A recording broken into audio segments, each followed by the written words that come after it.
Hey everyone, Mike Rosehart. Welcome again to the Mike Rosehart Show every single Wednesday around 7 p.m. Eastern Standard Time. I'm going live today to talk about a few things. One, just like the life update that I always give. Two, we're going to talk about what happened in the United States and in Canada related to certain economic events, specifically tied to the coronavirus, but also tied to things like import, export, some trade pieces. But moreover, we're really not going to talk high level about that, but really about how that affects the real estate market, because real estate is what I like to talk about the most on this channel, and it is something that my viewers like to hear more about. I started this video showing like some American cash and some Canadian cash, a couple hundred bills and 50. But we'll talk about, a little bit what that means. But first, I'm going to just like preamble this with the fact that I am exhausted today. You can probably see it. I got bags under my eyes since about 8:30 this morning, and then again at 9:30 this morning. All hell broke loose. We had a big closing on a property in Orlando today, and it was stressful to say the least. To say the least, I spent probably 8 hours on the phone today with various, lawyers, lenders, banks. We had an issue with the wire transfer, that there was a typo between the SWIFT code and the address lining up, and it bounced back into limbo land. It takes a business day, so we're trying to like rush and get everything closed. And I'm rushing to the currency place to like get everything done online there, and we closed. So all is good, but it was going to cost us, the sellers being unreasonable and wanted $20,000 to delay closing for 24 hours after verbally agreeing to a free delay. Changed their mind, reneged. It's a good business lesson, actually. Get everything in writing. People don't honor their word. People aren't people of their word. That's something I've learned more and more. Like, I think it's just because I'm a really good guy and I always honor my word. And so I almost like implicitly assume that other people are also good people and would also honor their word, because that's something that I've always done. That's how I conduct business. But it turns out a lot of people don't conduct business that way, and they're terrible people. They may not be terrible people, but for whatever reason, they don't want to honor their word or do what they say. I try wholeheartedly to honor everything that I say that I will do, and if I cannot do it, I like to be transparent about that and explain, why I can't do it. And I do my absolute best to execute, I guess just short of, killing myself, to the stress. I will try my best to always execute. And anyway, so big success today to that. Super excited to have that happen today. We actually end up closing in cash, which was not the plan. This is a 7-figure property. To close that in cash was difficult, but thankful that my partner and I were able to come together and, mostly him, come together and solve the problem. And so it's solved. We own the property. Very excited. I have another property closing tomorrow here in Canada, and another property closing the day after that. So we have 3 closings this week, and that's not necessarily a super stressful week. Had I had all the ducks in a row, certain things transpired that made it a bit difficult to line everything up. So things have been busy. I've been through it before. I've done like, I might have even done almost 10 closings in a week once. And I was into the lawyer's office like literally every single day. And to the bank, like back and forth, all the different banks trying to arrange things. So I've been through that. And I can testify to all of you, real estate investing is not passive. It is not. It is a semi-passive business at best. It requires a ton of initial upfront investment in time and money and capital. And then hopefully you can stabilize the property so that it can be somewhat passive until the next major event creeps up. It's an event-based earning. You can make great money in real estate, but it is and does require effort. It is not entirely passive. So it is not dividend investing. It is not, as easy as private lending. Even private lending, I would say, is a tier harder from a time perspective than, if you do it properly, than dividend investing.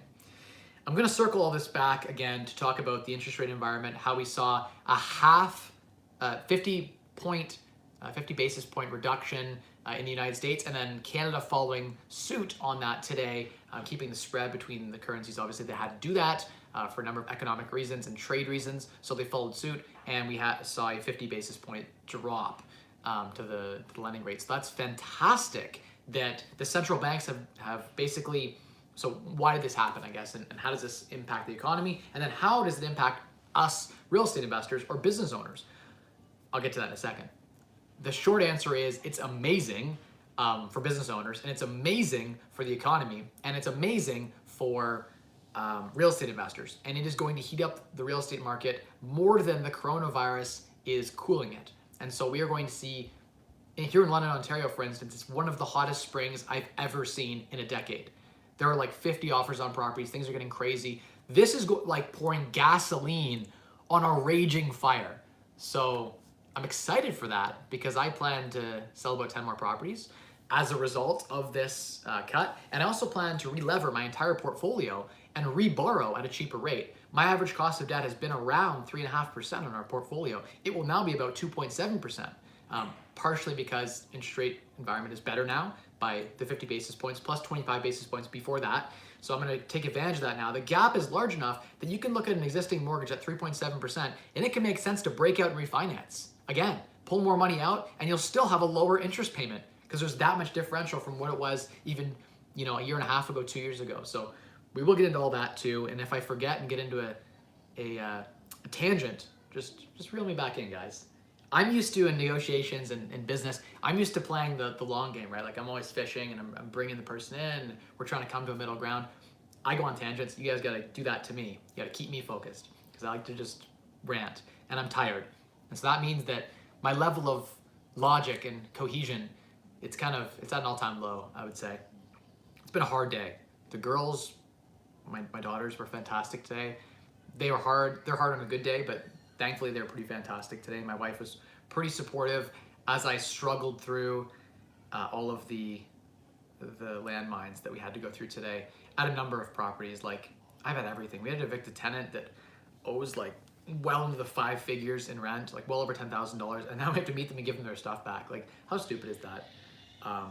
They shouldn't even have a right to their stuff. This is ridiculous. Like if they owe that much in rent and they're just going to declare bankruptcy and not pay, why shouldn't we be able to garnish their assets? But anyway, so a lot of things have been going on in life in general. It's just been super stressful, and getting caught up from being back in Florida, it's a lot, and I'm excited to get everything caught up.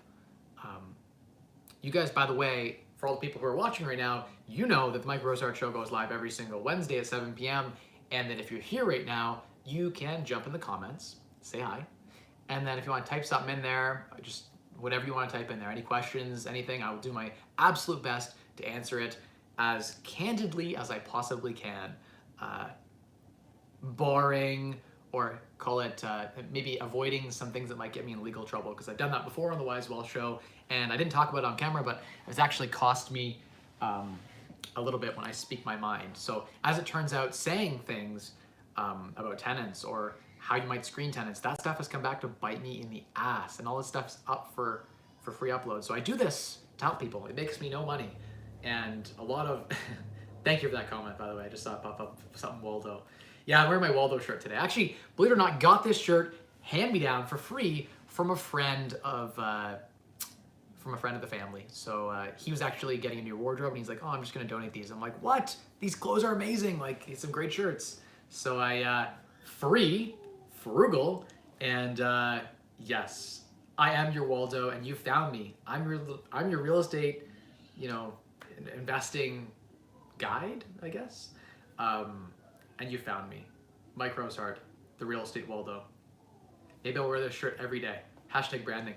So I'm going to circle back in a sec to the questions, and I see them popping up there, and I will answer all of those in good time. But yeah, sorry, I got my foot up here. I just got to chillax a little bit. It's been such a stressful day. I got to crack my neck a little bit, roll the shoulders. So money supply, central banks, interest rates. What does all this mean? So the coronavirus was a lead contributing factor in the interest rate cuts that we saw recently, right? Basically what's happening is investor confidence is shaken. And when investor confidence is shaken because of potential profit losses, the market takes a dive. It is the central bank's job to regulate and to, I guess just mostly to regulate and to balance out the economy, right? So typically it's one of the main one of three main economic control levers, we'll call it, to control basically everything in an economy, right? And the way it works is this. In times of recession, if you lower interest rates, guess what happens? It stimulates the economy. At the same time, you need to raise the interest rates back up in times of prosperity, in times of economic boom, so that you can then lower them again in times of recession, effectively. However, there's a lag between pulling the lever of lowering interest rates and a booming economy. Typically, it's like a quarter. So what you will see is when you lower interest rates, business owners are more willing to borrow capital, right? It's cheaper. You make the debt cheaper, people want to borrow. Guess who actually runs the country? The people with the money. And people with money don't use their own money, they borrow it. And so the people who borrow, they build factories, they expand, they hire more people. So it creates jobs, it stimulates the economy, and has a trickle-down effect. As it creates jobs, that creates spending, consumer spending increases, et cetera, so forth. The whole economy in general grows, and it's a good thing, right? Lowering interest rates is good. People talk about the 10-year, the 10-year boom we've had, right? The last, call it 2009, 2019, almost 11 years now, we've had the largest economic boom we've ever had in history from a stock market perspective, even from a real estate perspective here in Canada. We've never seen this much growth with no recession and no downturn in this long. It's just been a great time. Everyone's made a lot of money. Every stock trader is making a ton of money. Every real estate investor is making money. Everyone's burning, right? A lot of it's out of our control, but a lot of it's due to the fact that we've suppressed interest rates low for a long time. When you have low interest rates for a long time, that stimulates growth. When you can borrow at, call it like sub 3%, and invest that at 10 or 12%, the spread of the leverage is huge. And so investors are making more money than they've ever made before. It's leading to things like, one of the things it's leading to is that, what do you call it? Like the economic divide, I guess, or the income disparity. The rich are getting way, way richer because the rich have access to their own money plus a ton of other people's money, right? Bank money. And so if they can get that access to that money really cheaply, whereas, maybe in the 80s, things were in 22% interest rates were not uncommon on debt borrowed, right? So people were very afraid to borrow debt, right? They were risk averse. But when debt is super, super low at 3%, you can take a lot of risk with that money and there's not a huge detriment, right? If you borrow $1 million and it costs you $30,000 a year, a couple $1,000s a month to borrow $1 million, that's cheap. You take that and invest that in anything, you'll probably make more money than the, sorry, Mike is saying fact, cheap to borrow money with these interest rates. It is very cheap. And it's very likely, unless you're retarded, the wrong word, I shouldn't use that, unless you are very, very risk averse and are not educated on investing at all, you can take money borrowed at sub 3% and make money on that consistently, right? Like in real estate, I could probably make 20 or 30, 40% on that money. So there's such a huge spread, 5-to-1 levered with that money that it's impossible for me not to take advantage of it. Like I will probably borrow $2 million as a direct result of the 50 basis point drop. And I'll take that $2 million and I'll invest it in real estate, right? Or probably real estate. I wouldn't really want to invest in private lending, but you could do that too. You could do first or second mortgages, 12%, and you'd be making a huge spread. But let's just say, let's say I did that. Let's say I did some first mortgages, and I know a guy who does first mortgages in Toronto, 80% loan to value, on higher income type properties, and you get 15% return, 80% loan, or 85% loan to value typically is what they're doing. And you went and borrowed at 3%. So I borrowed $2 million as a result of this cut, right? It stimulates me and wants me to go borrow money. So I do it. I do exactly what the government wants me to do. I drive the economy. I borrow $2 million and I invest it in property or whatever. And then that person who then in turn takes that money and invests it somewhere else and renovates and they buy materials and pay labor, and it stimulates the whole economy more than just the $2 million. It probably stimulates the economy like $10 million because it'll continue to recycle into the economy and grow. But the idea is that I'm relatively safe. I've lent against a property with decent amount of equity still if things go bad because I'm 80-85% loan to the value. So I haven't lent out the full purchase price of the property. I've lent out a smaller amount. But I go borrow $2 million, right? Call it 3% interest rate. I could probably get I know I can get like 2.75 right now, but let's just call it like, 3% to be high in Canada here. That'd be a pretty bad rate right now with the current cuts we've seen. But so 3%. And I'm paying what? 3% times 2 million is 60 grand. I'm paying $60,000 in interest carrying costs, right, for this money. Now I'm going to invest this money at 15%. That's pretty like conservative. I can do first mortgages 15%. I'm connected enough to do that. I can invest in real estate and make a 30 or 40% return on my money fairly easily. That's just like me buying properties under market value, unlocking the value, and then cash flowing them. But let's just say I just did lending because it's super passive. If I lend at 15%, I'm making $300,000 a year on 2 million. Now my cost of debt, or my interest cost, again, we just talked about that a minute ago at 3%, is $60,000 a year. So 300,000 minus 60,000 is $240,000 in profit.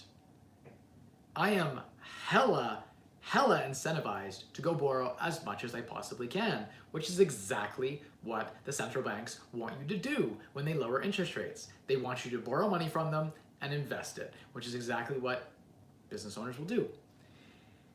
Normally, with things like the coronavirus, you might think, oh, a place like Orlando, Florida, where I'm investing. It's one of my like tertiary markets that I'm investing in. Not my core market, but I'm branching out there. Someone who is an investor like myself might see something like the coronavirus as a huge risk. And I need to see a proportional increased return for that risk. Like what if they shut Disney down for like 2 weeks because of coronavirus? Or like what if something happens and no other investors want to invest there because of coronavirus? And why because of coronavirus? They're afraid of, the spread of it. And even if it's actually not much worse than like a bad cold. Anyway, I don't want to get on a tangent, but like quickly, I'm just going to mention what I've seen. If you're healthy, coronavirus doesn't even kill you. It's not even a big deal. I made a joke the other day to the boys, and this was a sick joke. I shouldn't even say this on the air, but if I got coronavirus, you'd see me drop down from doing 10 deals to doing 5. I'd still be hustling. Like, I'm the kind of guy who gets coronavirus and is like, I still did 10 deals. Just because it wouldn't stop me. If you're healthy and you take care of your body, it's not as big of a deal as people are making it sound. My opinion, my personal opinion. Medically speaking, it's not that bad.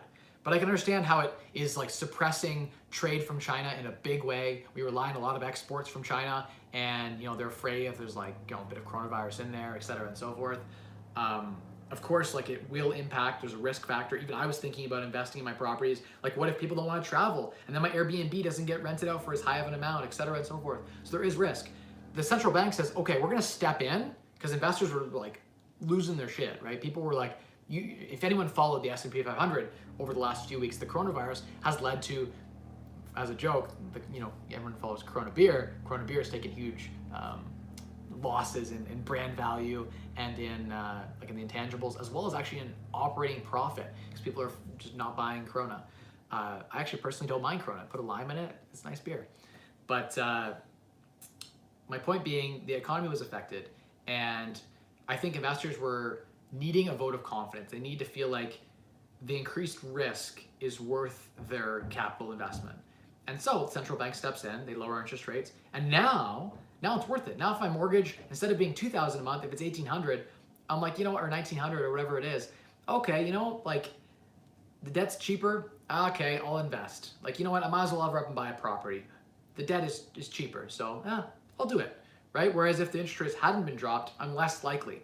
So they're basically just balancing out this little fear. They're basically saying, hey, interest rates are lower, so you're going to get a better return as an investor now because the cost of your debt is cheaper. So you're making more money. That'll offset the fact that there's a risk of investing in that market. So yeah, the coronavirus isn't bad. It's actually been great for the real estate market. And especially in places like, London, or even in Canada, we have like almost no cases, right? So there's very low amount of actual chance of like it becoming a real issue here. So I would, in my opinion, I think it's going to exacerbate or make worse the problems with the real estate market that we're seeing right now. Because we know that a quarter basis point drop in interest rates tends to correlate to around 1 to 4% increase in purchase prices. So we're going to see everything jump, which means rents are going to go up, which means everything's probably going to go up, right? Exactly proportional to. And people who were sitting on the fence before, who weren't sure whether they're going to invest in real estate, now they're going to, because it's the cheapest debt we've seen in a few years. Now people want to lock in before interest rates jump back up, right? Because what's going to happen is it'll create prosperity in our market. It'll create a really hot market. then the government's going to have to regulate. So then it's going to be cooled again. Now's the time to jump in before they raise interest rates and buy, right? Problem is there's not enough supply in places like London, Ontario, Windsor, Ontario, all over Ontario, southwestern Ontario. There's not enough supply for the demand. So now you're going to increase demand by dropping interest rates, and there's no more supply. It takes a long time to build a house. So what happens? Multiple offer situations, people overpay. That's what happens when demand is way higher than supply. Basic economics.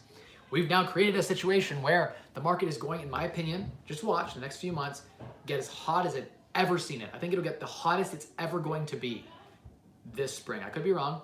I was wrong in 2017 when the market heated up a ton. In 2018, I sold some properties off. So I said, wow, London's never seen an 18% year-over-year increase in real estate prices. That's crazy. I was levered 5-to-1, so my real estate down payments were like doubling in a year. That kind of stuff, I thought that was unsustainable. I was wrong. It's still growing. I think if there's ever going to be a point of a peak, we're getting goddamn close to it. So if you have real estate holdings, might be a good time to sell. If you're cash flowing, refinance now and hold. If you got solid cash flow and you can refinance today and still be positive cash flow, don't sell your property. Refinance it at 2.75%. Lock that in for 5-7 years. You're gonna be so thankful that you locked in a low cost of debt now. I'm gonna take all my properties and refinance them all. I'm gonna buy some more and lever up and take a bunch of debt on. Why? Because the cost of debt is so cheap. So there's an opportunity to sell some stuff and maybe you can't refinance, or stuff that doesn't cash flow as well as it used to at market value. That's a good now is a good time to get rid of that real estate. That's a good implication of this. Another implication, lever up. So I guess the two main implications, or I guess the three, are take all your existing real estate portfolio and lever it up. That means if you have a property that's currently worth around $400,000 and your current mortgage is like $200,000, pull that extra like $110,000, $120,000 out at like 2.7% now and lock in cheap debt. Also, if you have existing mortgages right now, they're like 3.5%, 4%, whatever, higher interest rates from a year or two ago when the interest rate was higher. Get out of that. Run the numbers first. Obviously, always do your numbers, because I don't know what your situation looks like. But in some situations, or many situations, it's going to make sense to walk away from your current mortgage, pay the breakout fees, and then refinance, right? And put another mortgage on it. You're going to be net ahead. Your payments will actually probably be lower because you have a lower interest rate associated with that, right? So, yeah, I guess another implication, if you couldn't afford that $400,000 investment property, they just dropped the pre-qualifying rates to 2% plus the existing interest rate, right? So if whatever rate you qualify at, add 2% to that and you can qualify now. That is significantly better than the old stress testing rules. So if you couldn't qualify for $400,000 property, maybe you can only qualify for $350,000, you can probably now qualify for $400,000. They've made it a lot easier here in Canada to now qualify for debt. So you can get a lot more debt than you've ever been able to get before, because the qualifying ratios, they look at your current rate that you're getting, which is based now it's at least 50 basis points lower now. So you got a lower debt. That means your qualifying rate, you can qualify for more because your qualifying rate is now lower. So you can borrow more than you ever could before because interest rates are lower, and it's cheaper to borrow the money. You can borrow more and it's cheaper. That's a win for everyone. Yeah, so yeah, today's a good day. Today's a good day to be a real estate investor. Today's a good day to be a business owner. The values of businesses are higher now because you can borrow cheaper. The value of properties is higher today. All your properties, like the 50 basis points, if you own real estate, right? If you own real estate in Canada or the United States right now, you probably just made a few $1,000s today at market value. Dropping interest rates is directly correspondent to an increase in property value. We all made a lot of money. I have a huge real estate portfolio, so today's 50 basis points rate cut was a huge boon. I made it to my overall strategy and everything. Like, it's amazing. Made a lot of money today. Super thankful. I want to say I'm thankful for the coronavirus, but it's been good to me. The effects of the coronavirus on the economy have been good to me, and they will continue to be good for the next 6 months, in my opinion. But we'll see. I'll jump in the comments and hear what people are having to say, because I'm probably stirring the pot a little bit, and I kind of like to stir the pot, so it's all good. Let's see.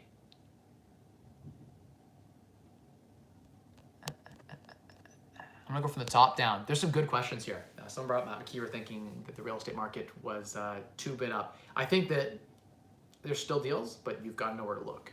I'll get to that in a sec. Okay, hey guys, how's it going, Future Wiz? Erica, good to see you as well. All the regulars popping on. Appreciate y'all jumping in the comments here. Twin Cam Ryan says, people are not like they used to be. Future Wiz says, how many properties do you have? How many properties do I have? It's a good question. I don't know. You think I would know that, but I don't. Somewhere between 40 and 70 properties. I have to account. It depends if you count joint venture partnerships and you count things like that.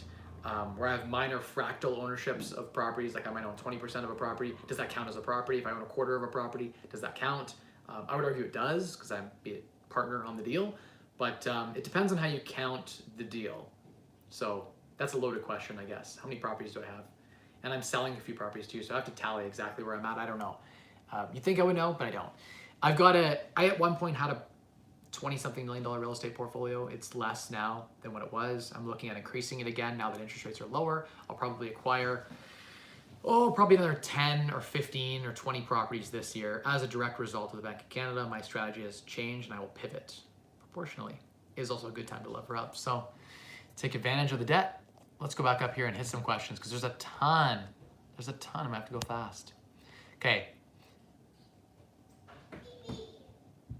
Ned Stark right there, 100%. Mike projecting his honor on others. Yeah, unfortunately, you can't do that. You can't project on others, and you can't trust people. I'm a Scorpio horoscope, so random fact there. I've been into horoscopes lately. We were doing a road trip from Florida, and we started reading all into that. And I think it's just, I don't know if I believe in all that stuff, but totally looking into it, I'm like, geez, this matches me pretty good, actually. A lot of the things they say in there are pretty related. I'm super loyal on to a fault, I think. Okay, let's go to the next question. I'm scrolling way up till I find the next question. There we go.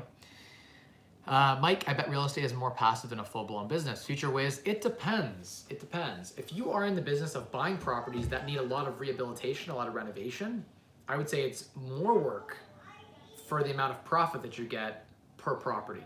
So if you were to go buy 10 properties right now and renovate them all and stabilize them all, that's more work than running a business. And I've done both.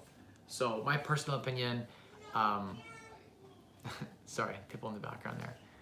I'm cleaning in the background. Next one here. Okay, I found where I left off. 2.7%. Why do they keep cutting? Why? Because they are trying to stimulate the economy. There was a bit of a dip last week. We saw a major S&P 500 drop in the stock market, several percentage points in one day. All of that was caused by fears, profit loss related to coronavirus and other economic factors, right? And they wanted to stimulate the economy. They wanted, the government to step in and stabilize things and reinstate government or reinstate investor confidence. And investors are more confident if their cost of debt is cheaper. Okay, what made you invest in Florida, and what isn't taxed on homes double if non-resident? Ilya, I'm not sure about that. I'm buying a company, so I'm doing it as a business as opposed to just buying a property it's for business, right? So slightly different from a tax perspective. My understanding is that I will be taxed at like 50%, which is basically what I pay anyway on all of the rental income that I earn. Here in Canada too, I pay 50%. So it's not much different from a tax perspective. In a corp, I can shelter a little bit of that. So there are some definite advantages to being in a corp. But the main thing for me is I want to spend some of my winters in Florida. And I want something to do, one. And two, it'd be cool if I could live there with the profit in the same currency that I was going to spend it in. So I'm going to make some money in USD to offset my living costs while I'm down there. Hell, maybe I'll even buy a Tesla while I'm down there with some of my profit. It's just for fun, I like Orlando. I like having some vacation rentals in my portfolio. I like having some USD properties in my portfolio. It makes sense to diversify and expand beyond the Canadian market.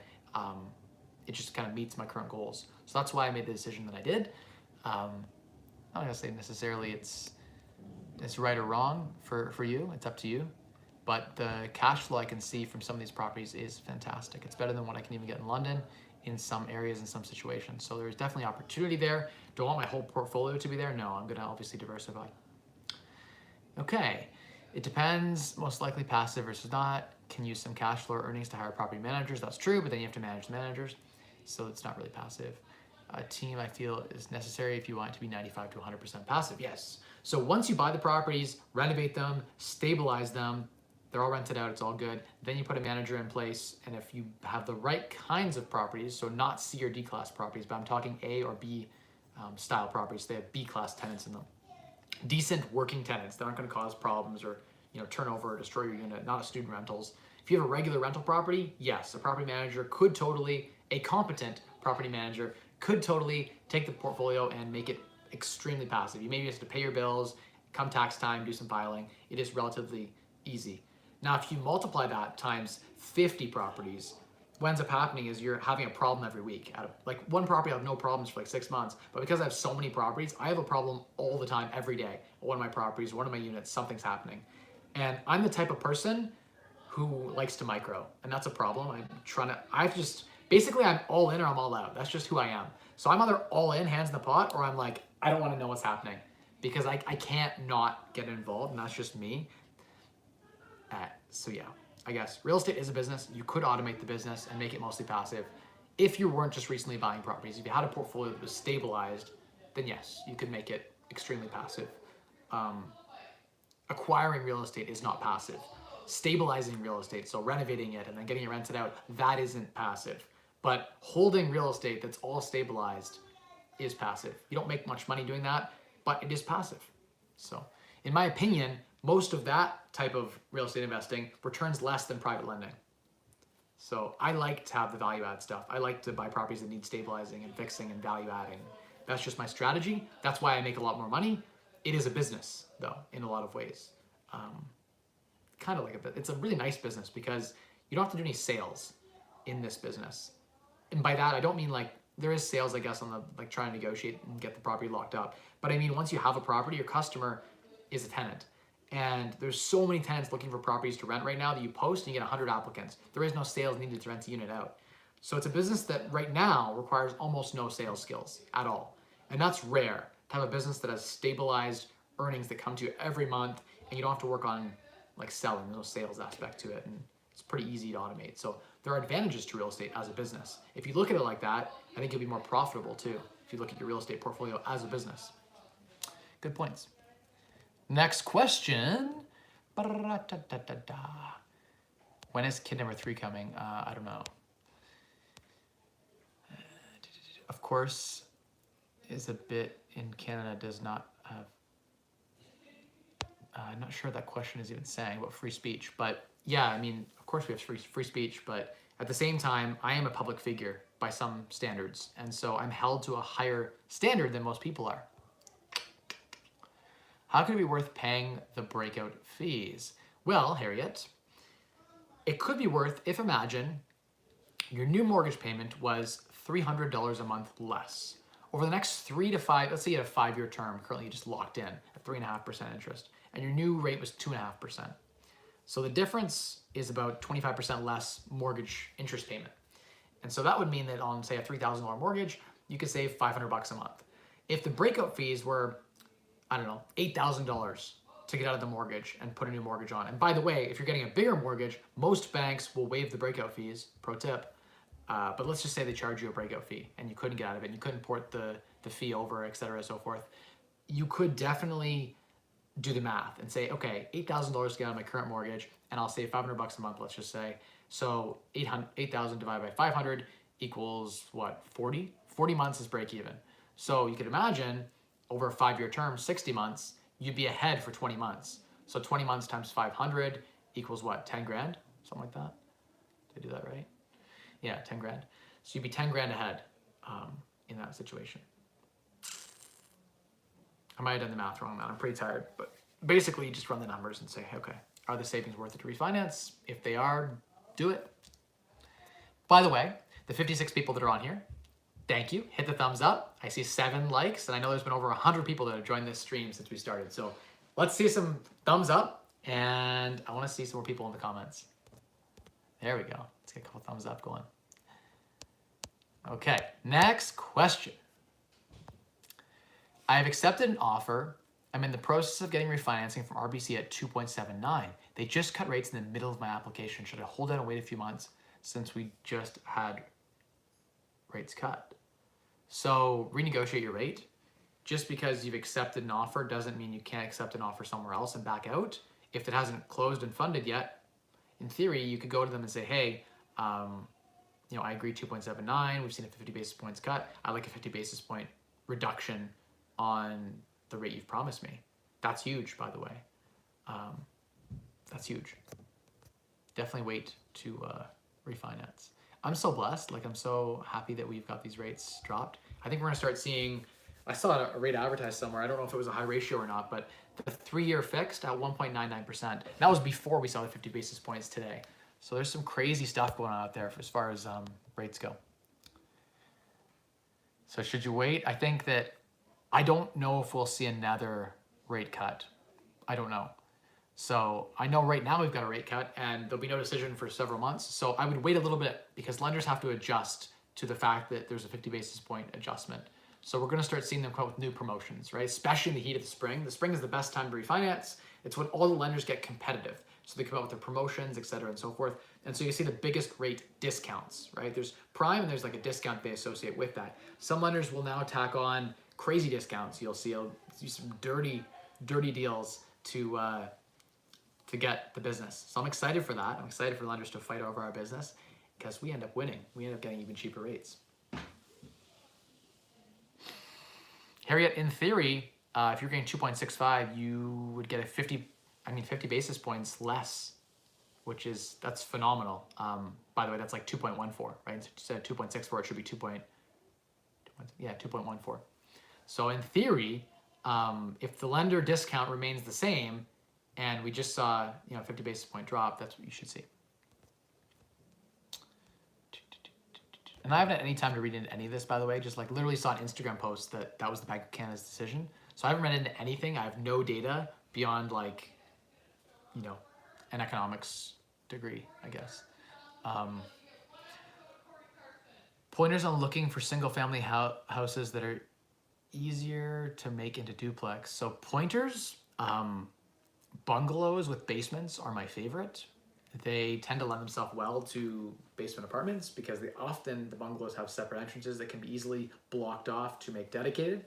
And the beautiful thing about it is if you buy a bungalow with 1,000 square feet up, you usually get less the basement finished walls, but 900 something square feet down. So it's almost a mirror image. That's the amazing thing about a bungalow. I love an unfinished bungalow. You get like a 1,500 square foot bungalow, you have 1,500 square foot below, boom, that's like the perfect duplex conversion. Like an unfinished basement just like calls out and begs for value add. But another great way that I love is I just see these big houses that are like in London that are just like underpriced, and because everyone's going after the basement apartment now, right? So it's kind of like once everyone knows the strategy, they start milking it and it's no longer a strategy. So I have to be careful what I say on here. I can't give away all my secrets or else I won't be able to milk the market for what I like. But I'll give you one free tidbit, and that is come join my real estate investors buyers list and join our brokerage Investors Choice Realty, and we'll help you find a deal. No, I'm kidding. I'm not going to be that bad, not that savage. But seriously, if you do want to buy a property or sell a property in London, Ontario, we do have a real estate investors brokerage called Investors Choice Realty Inc.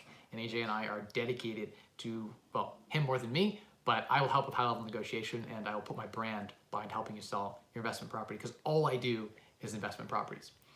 And all we do is investment rental properties. But I'll give you one free secret. And that is, by the way, all my secrets are free. I don't charge anything. This YouTube channel loses money.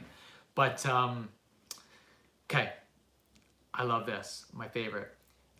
A lot of properties I see are like 4-bedroom properties, and they're configured in such a way that you could build a wall through half of the house and duplex it. And as a house, it rents for $1,600, but with that wall up, this same like house, imagine the basement's like unfinished crawl space, but you just like put a wall up and add a kitchen, or sometimes a bathroom and a kitchen. And now you have like one 2-bedroom apartment, one 1-bedroom apartment. You lose a bedroom, let's say, in the process. So you're from a 4-bedroom house down to a 1-bedroom unit and a 2-bedroom unit with one wall up, oftentimes like 10 grand to put in like a kitchen and a bathroom, depending on the configuration and the layout and et cetera and so forth. I've been able to take the rents from like 1,600 to now like 1,000 to 1,200 a unit. So I'm getting like 2,200 rent where I was getting 1,600 before by building a wall. Like freaking wall and duplexing a property, adding another unit. The same square footage, just used better. And so that's a big one that I love. Triplex, same thing. You can add more units, you can get more money. That's add bedrooms, add bathrooms, add units. That's the key. Adding additions and square footage, often you lose money. The cost to build right now is higher than most of the value play that you're gonna get from building. So you'll spend 100 grand to build and you'll get 110 grand value add to your property. So you're up like 10 grand. So it wasn't worth the headache going through a huge build or taking your roof off and putting an addition on. Most real estate investors don't make a lot of money. We can loan at 1.13% on 20-year here. I just checked. What? That's crazy. So there must be a reason. I don't follow the Belgian economy.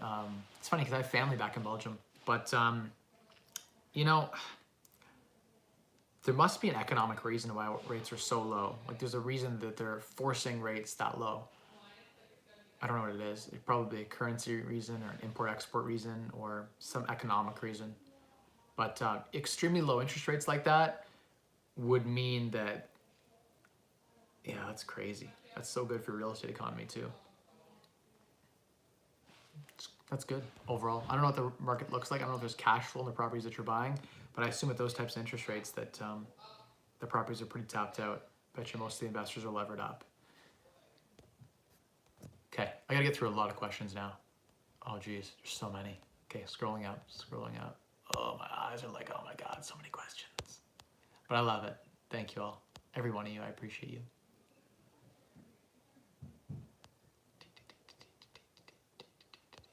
Can you explain what loan to value means? Loan to value means, and I said this in the beginning, a loan to value is when I loan on a property, I want to loan up to a certain percentage of the value when I secure against the title of the property. So let's say you had a $100,000 property for easy math.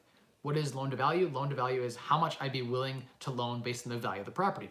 You might buy this property for $90,000, but it's worth $100 appraised. I will lend based on appraised value, so an independent third-party appraisal. The appraiser will say it's worth 100 grand. I might lend, say, 75% loan to value or 80% loan to value. The higher the loan to value percentage, the more likely it is, the higher the percentage loan to value, the basically more risk you're taking, but the more you're willing to lend against the asset. So let's pick 90% as an example. On a $100,000 property, I would lend 90% loan to value, I'd lend 90 grand. There have been situations where I've bought property for 90 grand that's worth 100. This is very common. Like 90 grand that's worth 100, and the lender might be willing to go 90% loan to value. So they'll give me a mortgage for 90 grand. I just bought it for 90 grand. So they've given me 100% loan to purchase price, but 90% loan to value. That's a great situation. I just walked into a deal with no money down. Right there. All you do is find a good deal and you got no money down deal. Now, if you get most lenders, most banks, without high ratio insured mortgages, will lend up to 80% loan to value uninsured. So they'll lend up to 80% of the value of the property. So if you bought a $100,000 property for 80 grand and it appraised at 100 grand and you didn't, you just gave the bank an appraisal, because often if they see the purchase price, they won't go that high, but there are ways you can do it where, there are ways you can do it with assignment contracts and things like that, where you go to the lender will lend 80% loan to value, they don't know what you bought it for, and they could lend literally 100% of the purchase price. So you could buy a $100,000 property for 80 grand and get an 80% loan to value mortgage on it. They'll top 80 grand on it. Boom. And you had to put no money down, maybe just closing costs. So that's a win. But the idea is that you can borrow up to a certain loan to value. I'm comfortable lending my own money against real estate at 75% loan to value to 80% loan to value. That means that in the event of default, as in default means the person didn't pay you the interest payments. In the event of a default, you have to sell the property. You take possession, power of sale of the property, right? You sell it. If the property sells for 80 cents on the dollar, so I get a $100,000 property, they don't pay me interest payments on my mortgage, I have in first secure position, I power of sale their ass and I take the property and I sell it. So I sell it for 85 grand. They get 5 grand, I get my 80 back. I probably tack on fees, to be honest, and I get 85, they get nothing. So they'd lose their whole, they probably had to put 20% down, and I had to put 80,000 up, they put 20,000 up. They're gonna lose almost all their down payment in the process because they defaulted on the mortgage. That's why you don't wanna be 100% loan to value, because when you think about it, if you're at 100% loan to value and the property sells for any discount because there's damage or something happens in the process, you'd really want to say to yourself, okay, like, am I comfortable taking that kind of risk? You might lend 100% loan to value to someone you trust if maybe they're paying you like a 15 or 20% or a high rate of return commensurate to the risk you're taking. But to lower the loan to value percentage, say you loan 50% loan to value. Say I'm only willing to lend half of the value of the property as a mortgage, and I won't go any higher than that. So then, boom, now you can only lend up to 50 grand on a $100,000 property. That'd be a 50% loan to value. But the idea is that, yeah, you'd want to lend to a certain value on the property, and you decide what percentage you're comfortable lending on. The higher the percentage, the more the risk you're taking. The lower the percentage, the lower the risk that you're taking. The lower the percentage that you're loan to value, the lower the rate you should expect to get on that note that you're lent out on. The higher the loan to value you go, the higher the rate you should expect to get. Next question. By the way, where's Waldo? Thank you guys. I'm Mike Rosehart, the Waldo of real estate. Should I catchphrase that? And just wear this shirt every time? Get like 5 of these shirts and just alternate every single video, have this shirt on, or a version of this shirt, and maybe get some glasses and a beanie? I am your real estate Waldo. Let's do it. Let's catchphrase that. Okay, I gotta go back up. There's still so many questions popping in here. Next. Rates depend on your portfolio, I guess, as well. Yes, that's true. Rates do depend on more than just your portfolio. They depend on how well you can qualify. If you have a bad credit score, or you're taking on a risky type of property that the bank doesn't want to fund, like a 7-plex is different than a duplex when it comes to getting funding. Commercial type properties, they carry with them higher interest rates in most situations. Depends on the loan to value you're looking to borrow. If you're looking to borrow 60% loan to value, you get a different rate than if you're borrowing 90% loan to value. Interestingly enough, not in the way that you think. In fact, the bank prefers the 90% loan to value and gives you a better interest rate, a lower interest rate, because it's an insured high ratio mortgage, which means Canada Mortgage Housing Insurance, you pay the money and they insure the mortgage for the bank, right, or the lender. And so it's a secured mortgage that if you default, CMHC is going to pay the bank and make them whole. So their risk of default is like super, super low. The problem is CMHC, when you put 5% down here in Canada, CMHC or Canadian Mortgage Housing Corporation, there are other ones that do it as well, like Genworth and a bunch of other guys that will insure the mortgage. The way that they do is they take about 4% of the purchase price. So you put 5% down and they charge you a 4% of the purchase price fee for the insurance, which is brutal. So you lose your whole 5% down immediately when you do a high ratio mortgage. So it's, in my opinion, that doesn't make a lot of sense to do a 5% down mortgage. I always do 20% down to avoid those hefty fees. In the United States, it's different. They have, if you ever refinance your property or get to a point where you're 80% loan to value, you can get rid of the insurance. It's gone. But in Canada, they amortize it into your mortgage and you pay a fee up front. It's not a monthly fee. It's up front and then compounded, so you pay it monthly on top of your mortgage. So the fee structure is dirty evil here when it comes to less than 20% down high ratio mortgages. I've done a video on that. You can watch that video. I've done a tangent on it. There are like 2 situations ever where it makes sense to do a high ratio mortgage. And one of them is like the deal's so good you can't walk away. The second one is if you believe the property will not increase in value and you don't plan to pay it down ever, and there's no renovations you're going to do to the property, and you're going to hold it for a really, really long time, then it can make sense. But if you're planning to renovate your property, if you think it's going to go up in value, if you're planning to pay down your mortgage, in any way, watch that video, because you probably should just borrow the money from a loan shark, because it's cheaper than paying CMHC or the private mortgage insurance to actually get that.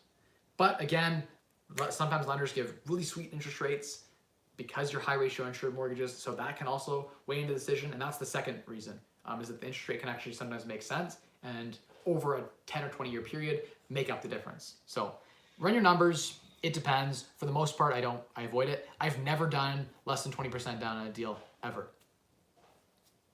Ever, full stop. The math just hasn't made sense. I borrowed money at 15% for my down payment and done that, but it just hasn't made sense. The numbers just didn't make sense for me. And that's because I like to have an exit strategy, and putting 5% down limits your exit strategy and your refinance strategy. Why don't you just get the lawyer to write up offers and negotiate 1% back on close from the listing agent? What does a buyer's agent even do that an investor can't get from a lawyer do? Yeah, Harriet, good question. That's a great question. I used to have the exact same opinion when it came to buyer's agents. I thought they were pretty much useless. And for the most part, a lot of them are. I don't know if I'm allowed to say that as a realtor. See, if I say stuff like that, I'm bound by CRE, Canadian Real Estate Association, right? So I can't say some stuff, right? Like if I say stuff like this, I can get in big trouble because I'm part of the association that's like, rah, rah, realtors are the best. Can buyer's agents add value? Yes. I'll give you a couple examples of where it can add a lot of value. One, some realtors are really connected to trades.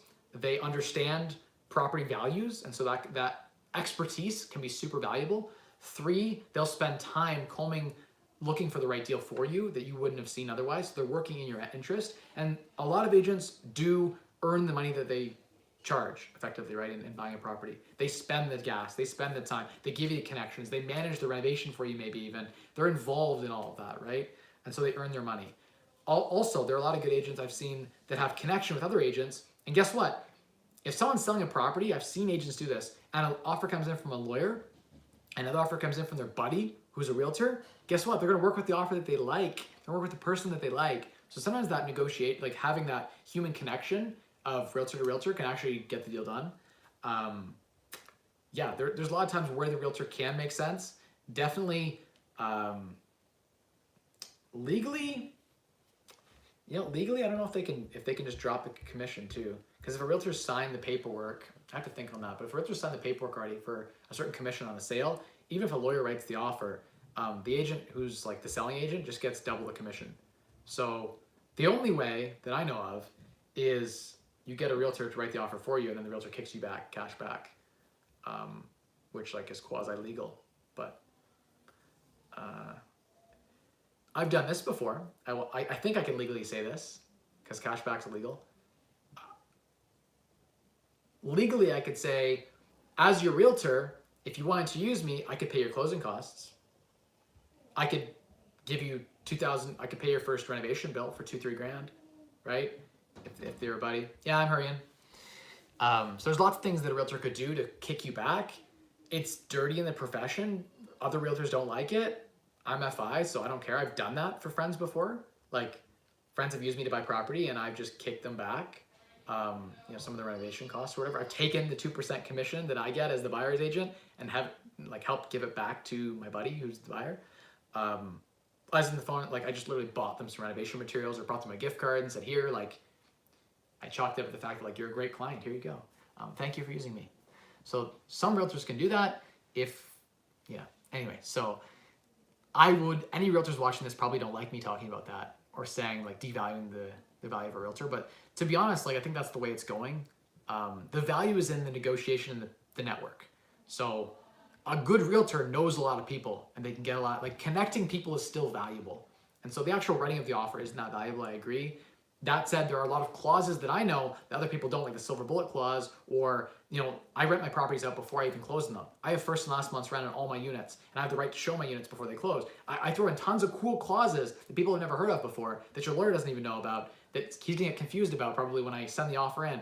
That's some stuff that a buyer's agent can bring to the table. Your property could close, and you could, in one situation, I know someone rented out a unit before it closed, and their down payment came from renting all the units out. They got first and last. They had the right to rent the units out before it closed. They had the right to show it before it closed, the many showings as they want. You can negotiate some really cool things in your offers. I'm not going to go into depth about that, but there are value. A really good agent earns their value. Most agents probably don't earn their value. They just write the offer, and they don't know much about investing in real estate as an investor, and so they don't give you the tips that you need. And so, yeah, you probably overpaid them for the value they gave you. But anyway, I got a power here. My wife wants me to go do bedtime with my daughter. And so that's really important. You gotta do that. So we're gonna do lightning round. You ready? It's the lightning round with Waldo, your real estate expert. You found me. I'm here. Okay, next question. Grateful King, you're just thinking the same thing. So awesome. Hopefully I answered that question for you. And a lot of times you can write your own offers, but not on publicly listed properties. Just find a realtor who's willing to kick you back. Not kick you back. That's the wrong word to use. That's illegal. Who might be willing to hook you up after closing with a gift card or something. Find a realtor who you like, who gives you value, who makes it worth the CB. There are two different versions of COVID-19. One is mild and the other is aggressive. Okay, so we're talking about the virus here. Having a corona as we speak. Hey, where are you finding private deals at 15%? Through the network. You'd be surprised there's a lot of deals people can't close. There's been times where I've borrowed money at more than that.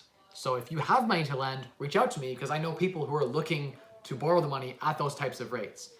Especially if it's like a second mortgage. You can get, geez, you almost get 20% sometimes to get a deal done. Unsecured or just like secured against their company or their personal assets, geez, I've seen people get like dirty illegal rates, like 30% interest rates, not unheard of. So yeah, it's all about who you know. And if you have a good enough deal, it makes sense. If you're gonna flip a property for 6 months or a year, you don't care if it costs you $30,000, $40,000 in interest costs over the year because you got $100,000 in profit to make. It's better than losing the deal altogether. Same with using a high ratio mortgage, 5% down. It can make sense if that's the only option and you're gonna lose the deal, then it can make sense. Run your numbers. But if you can find another way, obviously like go and do that. You get those high rates and those situations when you can't find another way. For the numbers I ran on CCA, it seems like in most cases, if nothing else, it's an interest-free loan from the government in the form of deferred taxes until you sell. Do you agree? I don't know what capital cost allowance, CCA? Interest-free loan from the government. I don't know what you're talking about here. My brain is like, either I'm just retarded right now and my brain's fogged, or I'm not understanding. Interest-free loan from the government.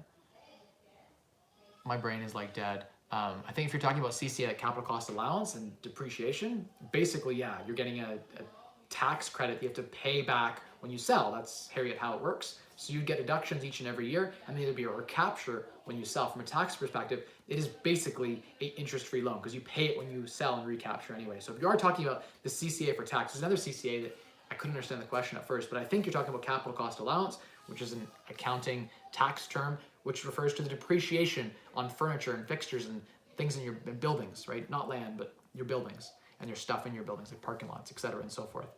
Yes, you can depreciate those things, and you get a write-off in that tax year, and you get to not pay the tax that year. But when you go to sell the property, you go recapture that, and you basically throw it against your capital gains. So there is some advantages because capital gains are better taxed. There's some advantages there, and there's some advantages from deferring tax. If I borrow $1 from you and pay you back $1 in 5 years, that dollar after the value of inflation is probably worth like 90 cents or 80 cents. So if you borrowed money from the government effectively, right, by not paying tax and then paid it 10 years from now or 20 years from now, it's like zero. If you borrow $100 and pay it back in 100 years, it's like paying back nothing because the value of that $100 100 years later is like nothing. That's the idea of deferring. That's the power of the RSP too, is you defer the tax for a long period of time till eventually the tax is valued at nothing on time value of money. Finally found a video about financing, not crypto gambling type videos. Cool. Glad you found it. Welcome. 50% seems like the risk would be high. In some situations, it is high, but it depends. There are times you can find very low interest rates and it would be very low risk. So it depends. But typically, yes, risk is commensurate to return. What can you do if you have a HELOC? Can you refinance to a second mortgage instead? Yes, you could. There's lots of options. Are you going to get a 7-year fixed rate? And I'm hurrying, Elise. I hear you tapping. I'm coming. Are you going to get a 7-year fixed rate? No, I'd probably get a 3-year or a 5-year. I let my brother equivalent to 10K at 15%. Start with families and friends. Yeah, exactly, 100%. That's true. My family doesn't invest, and I'm talking about more than 10 grand. So you need to reach out, and if it's unsecured lending, there needs to be comfort in your personal net worth. So you have to have a good personal net worth that they can verify, that they can trust. And moreover, you need to have a good brand that they can believe in, they can trust. If you have no brand, they don't know who you are, you're not on social media, chances are they're not going to want to lend to you. That's just my personal opinion when it comes to unsecured lending. In my opinion, it doesn't make sense. I think that it makes a lot more sense to build a brand, and then I don't know. I personally like to lend to people on Instagram. It's a big thing, but I like people posting 6 to 8 times a day. I like to see where my money is. I like to see what they're doing. If they're out like on a beach all day, every single day, I know my money isn't working very hard for me probably. So I like to see the money working hard. I like to see the red flags before they come. When I lend personally, I need to know that they have like kids. I need to see that they have like ingrained in the market, that everyone knows them. That it's a lot for them to screw me. And I need to know that it's going to be painful for them to not pay me back if it's unsecured lending.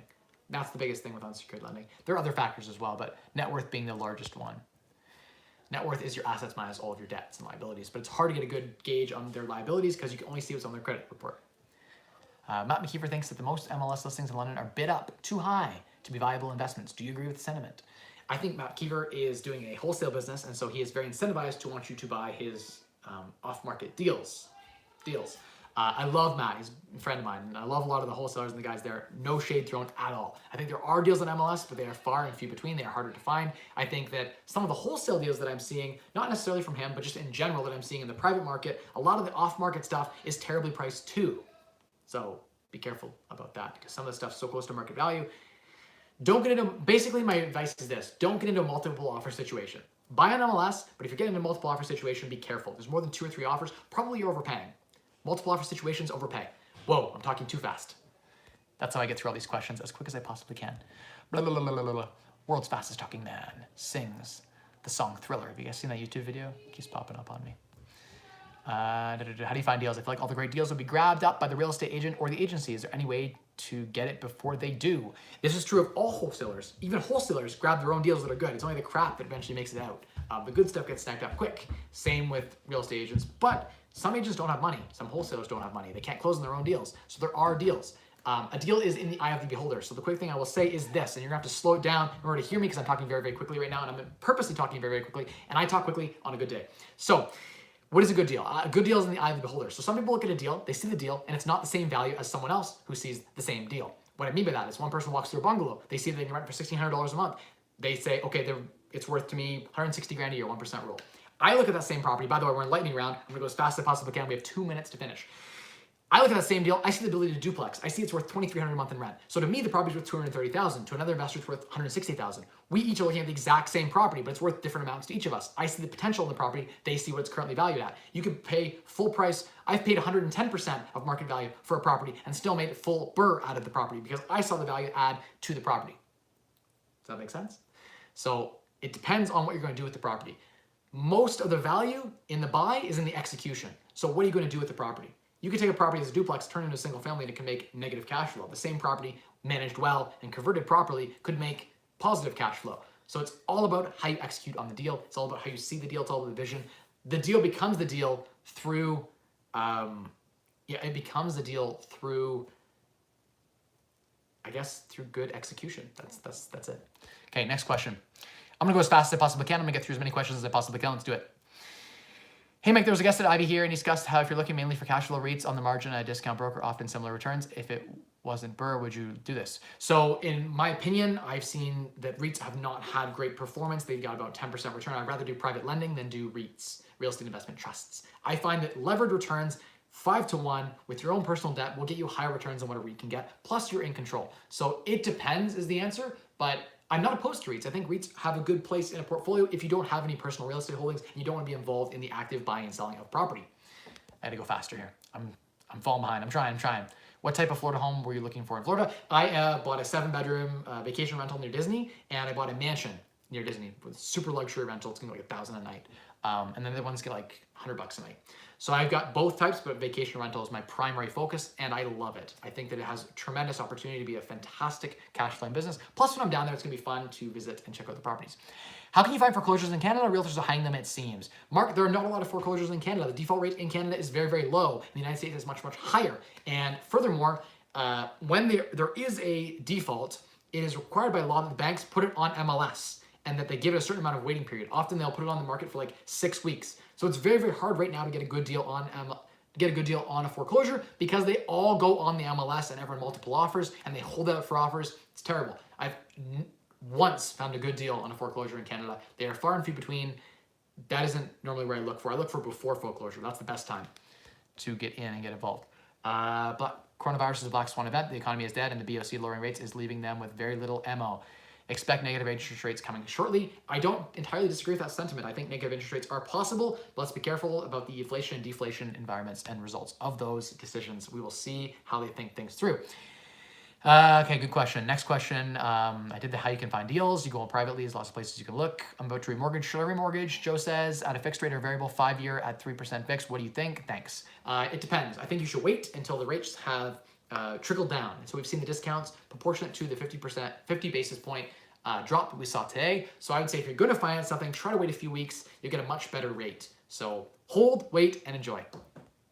But that rate isn't that bad. So if you have to take that rate, it's okay. Is it common for real estate investors to have access to the MLS data via a realtor giving them their login info? Otherwise, how do you investors reliably get comps so they can accurately estimate ARV? There's an MPAC site. If you own a property, you can log into called About My Property, and you get up to 100 clicks here in Ontario. You can see what properties have sold. Every single property gives you 100 clicks, 100 favorites you can open up. So I used to use that before as a realtor to pull all data. And I had like 10 properties in a given time, so I could pull 1,000 comps in a year. And actually pretty good data. It was actually better than what I could see on Geo Warehouse. Realtors have access to Geo Warehouse and have access to the Matrix, and we get data from there. You can just partner with a good realtor and get the realtor to get you all the data and comps that you need. So there's 3 answers to that question. I'm trying to be fast as I can, guys. There's so many questions, and my wife's getting super upset. I've been on for an hour and 5 minutes. Let's see if I can be the fastest talker and get through all these questions really, really quick. Have you ever put a residential unit in a detached garage? Is it legal? Yes, once. Is it legal? It depends. You have to apply for a building permit. You can get it done. It just depends on the area and depends on many different factors. You can get working plumbing to the location, etc., meeting current building codes. Have you ever had a subcontractor take advantage of you? How do you deal with that? Yes, tons of it. It sucks. It's the worst. How you deal with it, there's lots of ways to deal with those situations. I'm not going to go into it in depth, but I think the high level, to answer you, because I know you're loyal, you're in every single week, and I'm trying to give you some helpful advice. 1, don't pay them in full until the work is done. So you're always in the position of having the money that they owe to you. Make them have to sue you. So you're in the position where you have the money. 2nd, how you deal with it? Don't sometimes. Sometimes I just don't deal with the conflict and it goes away. People forget about it. I fire them from the job and I just don't talk to them anymore. I cut ties, right? Especially if they're threatening you. You might get the police involved. There's lots of things that can go wrong with contracting. Hey, Mike, if the National Bank reduces the interest rate, how soon, if at all, does this transit to variable rates from the bank lenders? On variable rates, Vlad, good to see you on. Immediately. So variable rate mortgages will be cut immediately. You'll see that effect. But the fixed rates will take some time to be updated. Not sure if I want to start off with flipping. That's up to you. Where do you get wholesale deals? You connect all the wholesalers in the local market. But my best deals have been private deals where there was no wholesaler involved at all. It was when I found someone on Kijiji or found someone knocking doors myself where there was no wholesale fee. Because often the wholesalers are getting smart. They look at what market value is and they see they get the property here and they tack on a wholesale fee that brings it to right about here. About as good as MLS. I prefer to be on MLS because I can at least get my commission back and I end up getting a deal that's almost a little bit better in some cases. It depends. You're getting a lot of info. Plus more from here and the internet. Why bother spending that money when there is so much for free? I would high-five that. Why buy courses and do all that? Well, if you don't have the motivation to get the work done, it's good to have someone to follow behind you and kick your ass. That is the value in coaching. Also, it condenses the information in a more succinct, better way for you to digest it. So that's something nice about paying for stuff too. I don't have anything for sale. All my stuff's free. Enjoy. If you enjoy the content and you like what I'm doing, send me a super chat and donate some money. That'd be cool. Okay, so pay whatever you think it's worth. If it's worth nothing to you, pay nothing. John Molson offers an MBA and CFA program, investment management degree, and it's 12 hours a week for 3 years. Should I do that or invest the program for $68,000 in a property? I think you can get all the information for free without the degree. So unless you want to climb the corporate ladder or there's a reason you need that distinction or degree behind you to give you some confidence or help you in your career in some way, I would say take the money, invest it. The time value of that money will be on your side forever. I'd rather have $6,600 netting me about $8,000 to $10,000 in passive income for life, and it's growing and compounding, than to invest in education. I went to Ivy, that's saying go to the best business school in Canada, and I'm not saying I regret the decision that I spent $100,000 on a post-secondary degree at one of the best schools in Canada. But if I had invested that money smartly in real estate back when I was 17, 18, 19, and 20, I'd have a lot more money today than I do now. So I'd be probably an extra $1 million because the value and growth of that money. So there is a decision to be made. I got a lot of value from the program. I met a lot of great people. It helped boost me in a lot of ways. I don't know if I'm better off now. Hard to say. That's a tough decision to think about that. It's a whole video in and of itself. What are the best careers in your opinion that would give you good capital and relevant real estate knowledge? I'm looking at working in REIT funds and real estate management, but they require a CFA MBA. So there you go. Maybe you actually need that program in order to work in the dream job that you want, in which case there are qualitative factors that come into play beyond just the numbers, beyond just the quantitative factors that are at your disposal. I can't talk about Australian economics. That's too much. I don't have time for that. I wish I did. Next video, bring it up. Your thoughts on refinancing using private lending? No. I like to buy using private lending and then refinance using like A and maybe B tier lenders, because long term you don't want to hold private debt. Private debt is very expensive. Private lending is very expensive. You want to hold that for a short period of time just to get the deal done. Or a quick flip. I gotta go. I seriously gotta go, guys. I'm sorry. I appreciate you all so much. I gotta go say goodnight to my daughter. I'm actually done. I'm wrapping it up. I gotta go. It's been too long. I couldn't get through all the questions. I wanted to, and I really appreciate all of you guys who asked the question. I'll tell you this, if you're still watching this, you're one of the 50 people watching this, smash the like button. But also, super chat. But also, take the comment, paste it again when the video is done, and I'll respond to the comment. I'll come back tonight on my phone, and if you leave a comment, I will respond to it, I promise, okay? So thank you all so much for watching. The secret to unlocking a wealthier you is 3 levers. It's dead simple. Spend less, earn more, and maximize your returns. Thank you, everyone, and have a great night. Bye-bye.